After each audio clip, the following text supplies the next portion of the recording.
بسم اللہ الرحمن الرحیم۔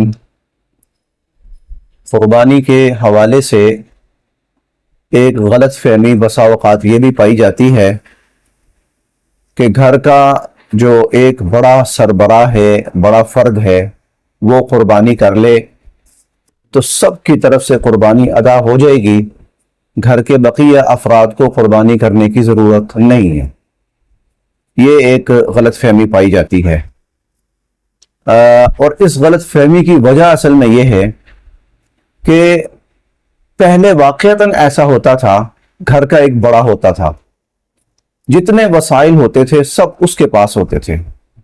جو بھی شخص کوئی پیسے لاتا تھا، گندم لاتا تھا، کوئی بھی چیز لاتا تھا تو وہ اس بڑے کو دے دیتا تھا اور وہ اس بڑے کے پاس ہوتی تھی۔ جب بھی خرچ کرنے کی ضرورت پڑتی تھی تو وہ بڑا اکیلا ہی خرچ کرتا تھا۔ یہ اس طرح کا سسٹم پہلے چلتا تھا۔ تو ایسی صورت کے اندر تو واقعتاً چونکہ سارے مال کا مالک اکیلا وہی ایک فرد ہوتا تھا اور کسی کے پاس ملکیت نہیں ہوتی تھی، اس لیے تب تو یہ بات ٹھیک تھی کہ گھر کا ایک بڑا ہے، وہی قربانی کر دے تو سب کی طرف سے کافی ہے۔ لیکن اب مسئلہ ایسا نہیں ہے، اب صورتحال بالکل ایسی نہیں ہے۔ اب کہیں پر بھی گھر میں ایسا نہیں ہوتا کہ ایک بڑا ہے اور جس کے پاس کوئی تنخواہ ملتی ہے یا پیسے ملتے ہیں یا کوئی کاروبار کا پیسہ آتا ہے تو وہ صرف ایک شخص کے ہاتھ میں دے دیا جائے، ایسا نہیں ہے۔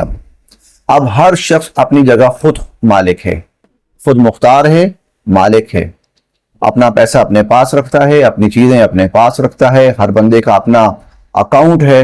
لہٰذا اب کسی گھر کے اندر جتنے بھی وہ افراد جو صاحب نصاب ہوں گے اور صاحب وسعت ہوں گے کہ یعنی قربانی کر سکتے ہیں، تو ان سب کے اوپر قربانی آئے گی، چاہے وہ گھر کے 8 افراد بن جائیں، چاہے 10 بن جائیں، چاہے 15 بن جائیں۔ تو ایسی صورت میں ہر فرد پر جو صاحب وسعت ہوگا، جو صاحب نصاب ہوگا، اس پر الگ سے قربانی واجب ہوگی۔